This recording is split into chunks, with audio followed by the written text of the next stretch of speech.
ಎಲ್ರಿಗೂ ನಮಸ್ಕಾರ.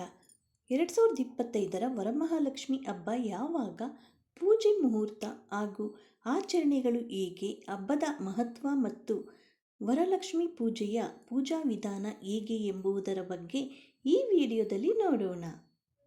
ವರಲಕ್ಷ್ಮಿ ಪೂಜೆ ಮತ್ತು ವರಮಹಾಲಕ್ಷ್ಮಿ ನೋಂಬು ಎಂದು ಕರೆಯಲ್ಪಡುವ ಇದು ಲಕ್ಷ್ಮೀ ದೇವಿಯ ಗೌರವಾರ್ಥವಾಗಿ ಆಚರಿಸಲಾಗುವ ಪ್ರಮುಖ ಹಿಂದೂ ಹಬ್ಬವಾಗಿದೆ.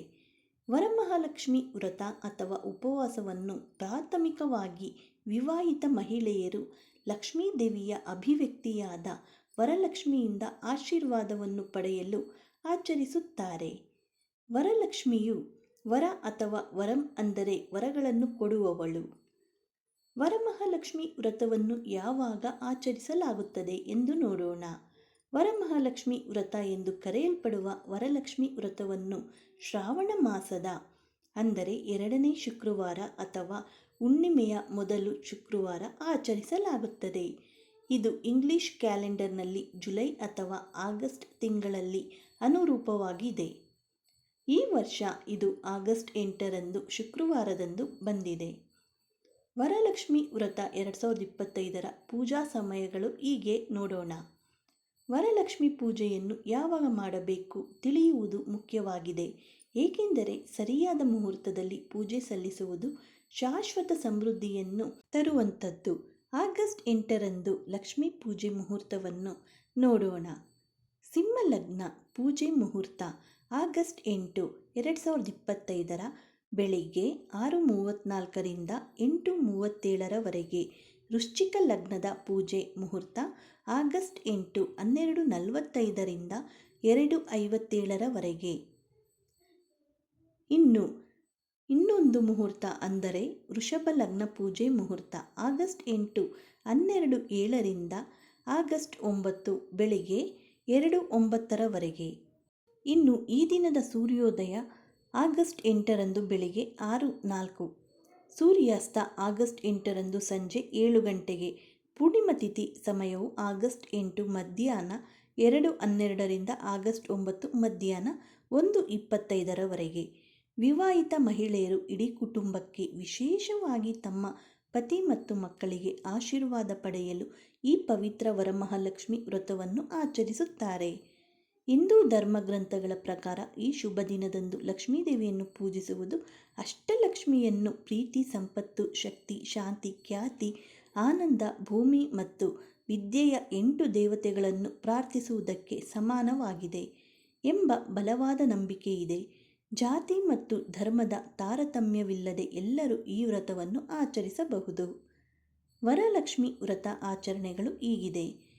ವರಲಕ್ಷ್ಮಿ ವ್ರತಕ್ಕೆ ಸಿದ್ಧತೆಗಳು ವ್ರತ ಆಚರಿಸುವ ಇಂದಿನ ದಿನವಾದ ಗುರುವಾರದಿಂದಲೇ ಪ್ರಾರಂಭವಾಗುತ್ತವೆ. ಪೂಜೆಗೆ ಬೇಕಾದ ಎಲ್ಲ ವಸ್ತುಗಳನ್ನು ಒಂದು ದಿನ ಮೊದಲು ಜೋಡಿಸಿಕೊಳ್ಳಬೇಕು. ವರಲಕ್ಷ್ಮಿ ವ್ರತದ ದಿನವಾದ ಶುಕ್ರವಾರ ಭಕ್ತರು ಬೆಳಗ್ಗೆ ಬೇಗ ಎದ್ದು, ಅಂದರೆ ವ್ರತ ಮಾಡುವವರು ಸ್ನಾನ ಮಾಡಿ ಸಿದ್ಧರಾಗಬೇಕು. ಪೂಜೆಗೆ ಬೆಳಗ್ಗೆ ಎದ್ದೇಳಲು ಅನುಕೂಲಕರವಾದ ಸಮಯವೆಂದರೆ ಬ್ರಹ್ಮ ಮುಹೂರ್ತ, ಅಂದರೆ ಸೂರ್ಯೋದಯಕ್ಕೆ ಸ್ವಲ್ಪ ಮೊದಲು. ಬೆಳಗಿನ ಆಚರಣೆಗಳನ್ನು ಮುಗಿಸಿದ ನಂತರ ಭಕ್ತರು, ಅಂದರೆ ವ್ರತವನ್ನು ಆಚರಿಸುವವರು ಮತ್ತು ಸುತ್ತಮುತ್ತಲಿನ ಪ್ರದೇಶವನ್ನು ಸ್ವಚ್ಛಗೊಳಿಸಿ ಪೂಜಾ ಸ್ಥಳದಲ್ಲಿ ಸುಂದರವಾದ ರಂಗೋಲಿಯನ್ನು ಅಲಂಕರಿಸಬೇಕು. ಇನ್ನು ಮುಂದಿನ ಹಂತವೆಂದರೆ ಕಳಶ ತಯಾರಿಕೆ. ನೀವು ಬೆಳ್ಳಿ ಅಥವಾ ಕಂಚಿನ ಪಾತ್ರೆಯನ್ನು ಸಹ ಆಯ್ಕೆ ಮಾಡಬಹುದು. ಅದನ್ನು ಎಚ್ಚರಿಕೆಯಿಂದ ಸ್ವಚ್ಛಗೊಳಿಸಿ ಶ್ರೀಗಂಧದ ಲೇಪನವನ್ನು ಮಾಡಿ ನಂತರ ಕಳಶದ ಮೇಲೆ ಸ್ವಸ್ತಿಕ ಚಿಹ್ನೆಯನ್ನು ಬರೆಯಲಾಗುವುದು. ನಂತರ ಕಳಶವನ್ನು ನೀರು ಅಥವಾ ಹಸಿ ಅಕ್ಕಿ, 1 ನಿಂಬೆಹಣ್ಣು ನಾಣ್ಯ, ಜೀರುಂಡೆ, ಕಾಯಿ ಮತ್ತು 5 ವಿಳೆದೆಲೆ ಅಥವಾ ಮಾವಿನ ಎಲೆಯನ್ನು ಅಲಂಕರಿಸಿ ಕಪ್ಪು ಮಣಿಗಳು, ಅರಿಶಿನ, ಕನ್ನಡಿ, ಸಣ್ಣ ಕಪ್ಪು ಬಳೆಗಳು ಅಥವಾ ಬಾಚಣಿಗೆಯನ್ನು ಸಹ ಕಳಶದ ಒಳಗೆ ತುಂಬಲು ಬಳಸಬಹುದು. ನಂತರ ಕಳಶದ ಕುತ್ತಿಗೆಯನ್ನು ಶುದ್ಧವಾದ ಬಟ್ಟೆಯಿಂದ ಮುಚ್ಚಲಾಗುವುದು ಮತ್ತು ಬಾಯಿಯನ್ನು ಮಾವಿನ ಎಲೆಗಳಿಂದ ಮುಚ್ಚಿ ಕೊನೆಯಲ್ಲಿ ಅರಿಶಿನದಿಂದ ಸವರಿದ ತೆಂಗಿನಕಾಯಿಯನ್ನು ಕಳಶದ ಬಾಯಿಯನ್ನು ಮುಚ್ಚಲಾಗುತ್ತದೆ. ತೆಂಗಿನಕಾಯಿಯ ಮೇಲೆ ಲಕ್ಷ್ಮೀದೇವಿಯ ಚಿತ್ರವನ್ನು ಅಂಟಿಸಲಾಗುವುದು ಅಥವಾ ಅರಿಶಿನ ಪುಡಿಯಿಂದ ಚಿತ್ರಿಸಲಾಗುತ್ತದೆ. ಈಗ ಕಳಶವನ್ನು ವರಲಕ್ಷ್ಮೀ ದೇವಿಯ ಸಂಕೇತವಾಗಿ ಮತ್ತು ಪೂರ್ಣ ಭಕ್ತಿಯಿಂದ ಪೂಜಿಸಬೇಕು. ಈ ಕಳಶವನ್ನು ಅಕ್ಕಿಯ ರಾಶಿಯ ಮೇಲೆ, ಅಂದರೆ ಅಕ್ಕಿ ಇಟ್ಟಿದ ಮಣೆಯ ಮೇಲೆ ಅಕ್ಕಿಯ ರಾಶಿಯ ಮೇಲೆ ಇಡಲಾಗುತ್ತದೆ. ಭಕ್ತರು ಮೊದಲು ಗಣೇಶನನ್ನು ಪೂಜಿಸುವ ಮೂಲಕ ಪೂಜೆಯನ್ನು ಪ್ರಾರಂಭಿಸಬೇಕು. ಲಕ್ಷ್ಮೀ ದೇವಿಯನ್ನು ಸ್ತುತಿಸುವ ಲಕ್ಷ್ಮೀ ಸಹಸ್ರನಾಮದಂತಹ ಶ್ಲೋಕಗಳನ್ನು ಪಠಿಸುವ ಮೂಲಕ ಪೂಜೆ ಪ್ರಾರಂಭವಾಗುತ್ತದೆ. ಮನೆಯಲ್ಲಿ ವಿಶೇಷ ತಿಂಡಿಗಳು ನೈವೇದ್ಯವಾಗಿ ತಯಾರಿಸಲಾಗುತ್ತದೆ. ಮಹಿಳೆಯರು ತಮ್ಮ ಕೈಗಳಿಗೆ ಹಳದಿ ದಾರವನ್ನು ಕಟ್ಟಿಕೊಳ್ಳಬೇಕು. ವರಲಕ್ಷ್ಮಿ ವ್ರತವನ್ನು ಆಚರಿಸುವ ಮಹಿಳೆಯರು ನಿರ್ದಿಷ್ಟ ರೀತಿಯ ಆಹಾರಗಳನ್ನು ಸೇವಿಸುವುದನ್ನು ತಪ್ಪಿಸಬೇಕು ಅಥವಾ ಉಪವಾಸ ಮಾಡಬೇಕು. ಪೂಜೆಯ ಮರುದಿನ ಶನಿವಾರ ಭಕ್ತರು ಸ್ನಾನ ಮಾಡಿ ನಂತರ ಪೂಜೆಗೆ ಬಳಸಿದ ಕಳಶವನ್ನು ಸಡಿಲಿಸಬೇಕು. ಕಳಶದೊಳಗಿನ ನೀರನ್ನು ಮನೆಯೆಲ್ಲ ಸಿಂಪಡಿಸಿ ಮತ್ತು ಅಕ್ಕಿಯನ್ನು ಸಿಹಿ ಮಾಡಿ ಪೊಂಗಲ್ ರೀತಿ ಅಂದರೆ ಬೆಲ್ಲದನ್ನ ಅಥವಾ ಪೊಂಗಲ್ ಮಾಡಿ ಮನೆಯವರಿಗೆಲ್ಲ ಹಂಚಬೇಕು.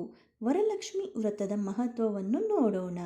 ವರಮಹಾಲಕ್ಷ್ಮಿ ವ್ರತದ ಮುಖ್ಯ ಉದ್ದೇಶವೆಂದರೆ ದೈವಿಕ ಆಶೀರ್ವಾದವನ್ನು ಪಡೆಯಲು ಲಕ್ಷ್ಮೀದೇವಿಗೆ ನಿಜವಾದ ಪ್ರಾರ್ಥನೆಗಳನ್ನು ಸಲ್ಲಿಸುವುದು. ಈ ವ್ರತವನ್ನು ಆಚರಿಸಲು ಯಾವುದೇ ಕಟ್ಟುನಿಟ್ಟಿನ ನಿಯಮಗಳಿಲ್ಲ, ಆಚರಣೆಗಳು ಕಠಿಣವಾಗಿಲ್ಲ ಮತ್ತು ವರಲಕ್ಷ್ಮೀ ದೇವಿಯನ್ನು ಸಮಾಧಾನಪಡಿಸಲು ಸರಳವಾದ ಪ್ರಾರ್ಥನೆಯೂ ಸಾಕು. ಈ ದಿನ ಲಕ್ಷ್ಮೀದೇವಿಗೆ ಪ್ರಿಯವಾದ ಬೆಲ್ಲದನ್ನವನ್ನು ನೈವೇದ್ಯವಾಗಿ ಮಾಡಬಹುದು ಹಾಗೂ ಕೊನೆಯಲ್ಲಿ ಆರತಿ ಮಾಡಿ ಕನಿಷ್ಠ ಪಕ್ಷ 5 ಜನ ಮುತ್ತೈದೆಯರಿಗಾದರೂ ತಾಂಬೂಲವನ್ನು ಇಟ್ಟು ಅರಿಶಿನ ಕುಂಕುಮವನ್ನು ಕೊಡಬೇಕು ಮತ್ತು ಪ್ರಸಾದವನ್ನು ಹಂಚಬೇಕು. ಈ ಮಾಹಿತಿ ಏನಾದರೂ ನಿಮಗೆ ಉಪಯುಕ್ತವಾದರೆ ಲೈಕ್ ಮಾಡಿ, ಹಾಗೆ ಎಲ್ಲರಿಗೂ ಶೇರ್ ಮಾಡಿ. ಮತ್ತಷ್ಟು ವಿಡಿಯೋಗೆ ನಮ್ಮ ಚಾನಲ್ನ ಸಬ್ಸ್ಕ್ರೈಬ್ ಮಾಡಿಕೊಳ್ಳಿ. ಮತ್ತೆ ಸಿಗೋಣ ಇನ್ನೊಂದು ವಿಡಿಯೋದೊಂದಿಗೆ. ಎಲ್ಲರಿಗೂ ಧನ್ಯವಾದಗಳು. Thank you for watching.